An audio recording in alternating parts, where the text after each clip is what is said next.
Okay, here we are back for the German portion of turn 2. I'm just going to go ahead and play just a little bit of it, centering around the the American Allied area of Normandy. You definitely need to get, from what I can tell, one of the other beaches along the coast, because you are definitely going to be boxed in if you go up the Keratin Peninsula. I've learned that the hard way. So anyway, we're just going to go ahead and finish up part of the German turn. I'm not going to move every unit, every German unit, because there's only a couple of places that I can actually engage in combat against the Allies, and I think it'll be pretty substantial combat that I intend to do, hopefully. So there won't be much more to show of this game or video. Like I said, I just want to kind of play around with the system a little bit. Just kind of see what the old classics were like. So, without further ado, we go to the German supply phase. All German units should be in supply, except for this guy here, this coastal unit. This will be his second turn out of supply, so at the end of this turn, he will be eliminated if he cannot be placed back in supply. And I don't see that happening, so I'm just going to go ahead and eliminate him. Like I said, it's just a little coastal unit. Other than that, all German units should be in supply. So we will now move to the German movement phase. I'm not going to go ahead and worry about all the, like I said, all the German units scattered across the map, whether or not they can reach, the coastal hexes or the invasion hexes or anything like that.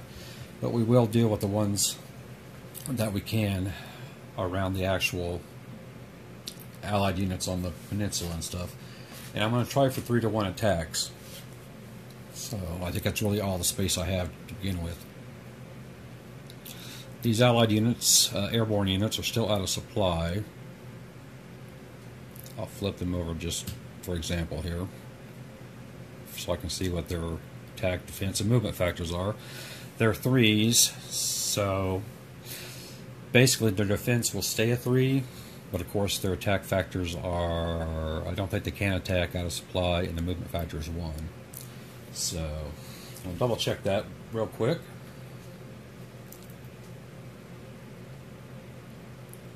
Attack factors have for the rest of that turn, so they do have attack factors and can attack, their defense stays the same. So basically we have 6 factors here of defense. I am going to move, let's see, I want what? 6 times 3 is 18. What have I got here? I got 6 and 4 is 10. So we're going to go 1, 2. So that's 10. And I need, 16? Oh, let's see. 5 and 4 is 9. I got 4. 4 and 8.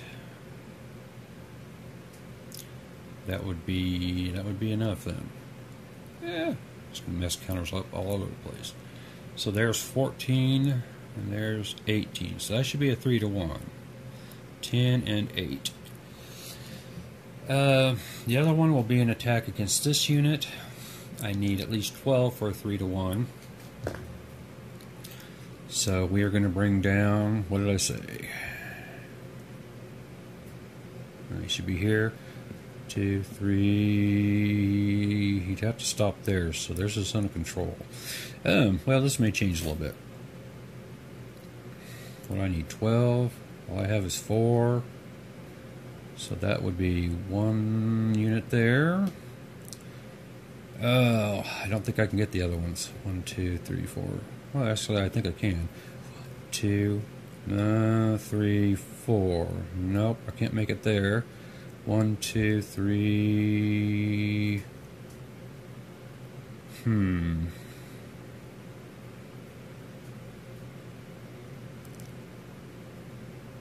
Can't make it there either. So 4. There's 4, 4, 4. 1, 2, there's 7. Oh, I can't get that. I can't get what I need. 7, 8, 9, 10. 8, 9, 10. Looks like it's going to be 10 to 4. It's not going to be 3 to 1 like I thought I could get. And yes, Germans can stack 3 units per hex.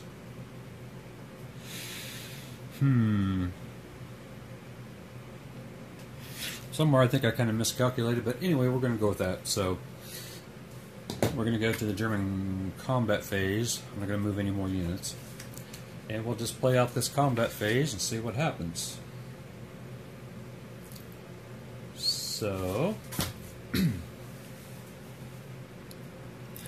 we're going to do the top one first. Either way, if the defender has to retreat, he's going to hit an enemy zone of control somewhere. But anyway, the odds are going to be 3 to 1 because I have 6 and then 8. That's 18 divided by 6, so that's at least 3 to 1. So let's see what happens. Hope we don't roll. Hope we don't roll an exchange. There's 2 chances of doing so. And I roll a 3 at 3 to 1. That's a defender back 2. So both of the Allied airborne units are eliminated. And once again, I don't think there's any advance after combat unless the defenders were in a double or triple terrain. Double terrain, whatever. That's kind of how these old games worked. So, now I have what I think was a 2 to 1. 4 and 6, yes. 10 to 4. So we're going to go at 2 to 1 odds here. This is going to be a very risky attack. Chances are not too good for the attackers, but we'll see what happens. And the roll is a 4, which is attacker back 2. So the Allies managed to hold their ground. Come back here. 1, 2, 1, 2, 1.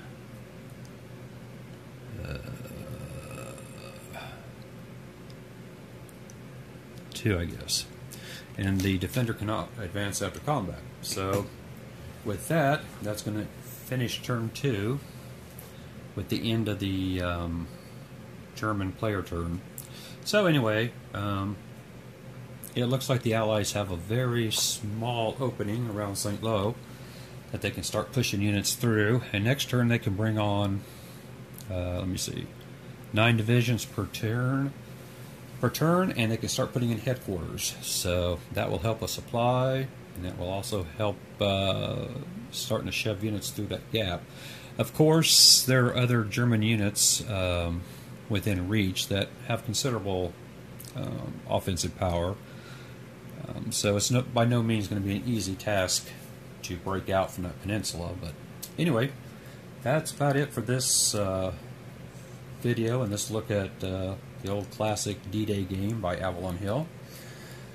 Coming up next, I don't know what I'm going to look at, mess with. I should do Waterloo or Barbarossa or something like that, but you know, what, June, July, pretty busy months for anniversaries of battles and such, and September as well. So you know, I'll never stay on track or stay on time with any of those, but I'll see what I want to mess with next. And until then, I'll talk to you later.